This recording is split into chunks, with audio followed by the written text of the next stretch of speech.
वळूयात पुढल्या बातमीकडे. बीडच्या मस्साजोग सरपंच पदाच्या पोटनिवडणुकीसाठी उद्या मतदान प्रक्रिया पार पडतीये.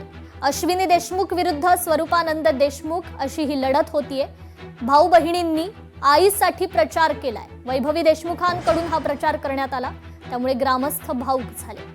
या निवडणुकीच्या प्रचारादरम्यान आपल्या वडिलांच्या न्यायाची लढाई लढणाऱ्या वैभवी देशमुख हिने आपला भाऊ विराज देशमुख याच्यासोबत आई अश्विनी देशमुखसाठी प्रचार केला. यावेळी गावकऱ्यांना मात्र अश्रू अनावर झाल्याचं दिसून आलं.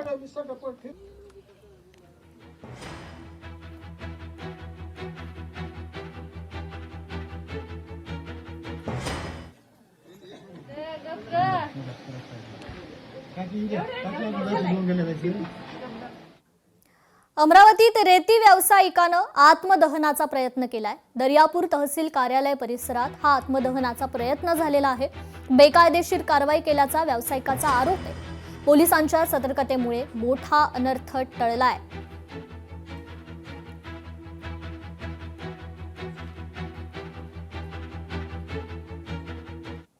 धुळ्यातील देवपूर पोलिसांनी तत्परता दाखवत अवघ्या 12 तासात 15 तोळे सोन्याचे दागिने असलेली गहाळ बॅग शोधून काढली. अशोक पाटील हे ई रिक्षातून प्रवास करताना आपली बॅग रिक्षातच विसरले होते. बॅग हरवल्याची माहिती मिळताच देवपूर पोलिसांनी तातडीने तपास सुरू केला. अन्सारी यांनी प्रामाणिकपणे सोन्याची बॅग पोलिसांच्या स्वाधीन केली. तर पोलिसांच्या जलद कारवाईमुळे आणि रिक्षा चालकाच्या प्रामाणिकपणामुळे अशोक पाटील यांना त्यांचे मौल्यवान दागिने सुरक्षित परत मिळाले.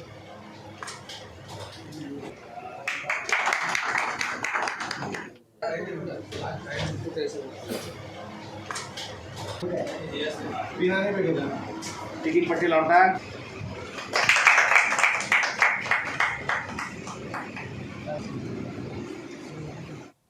धुळे शहरातील एक ऐतिहासिक ओळख असलेल्या लालबाग शास्त्री मार्केटच्या पाडकामाला अखेर सुरुवात झाली असून शहराच्या पुनर्विकासाच्या दिशेने एक महत्त्वाचं पाऊल टाकलं गेलंय.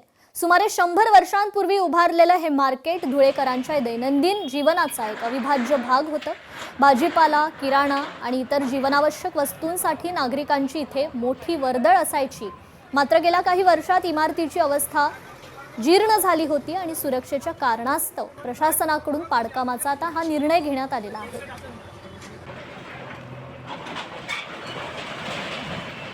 अनेक दिवसापासून 5 कंपनीतील 4 मार्केटांचं आज डिमोलेशनचं काम चालू झालेलं आहे. काम चालू झाल्यानंतर सर्व व्यावसायिक आपापल्या परीने आपलं साहित्य काढून घेत आहे व मनपा प्रशासनाला सहकार्य करणार आहे. यानंतर 3 मार्केट यांचा डिमोलेशन होणार आहे. तरी सर्व व्यापाऱ्यांनी सहकार्य करावं. लोकशाही मराठी ऐका, पहा, जागरूक रहा.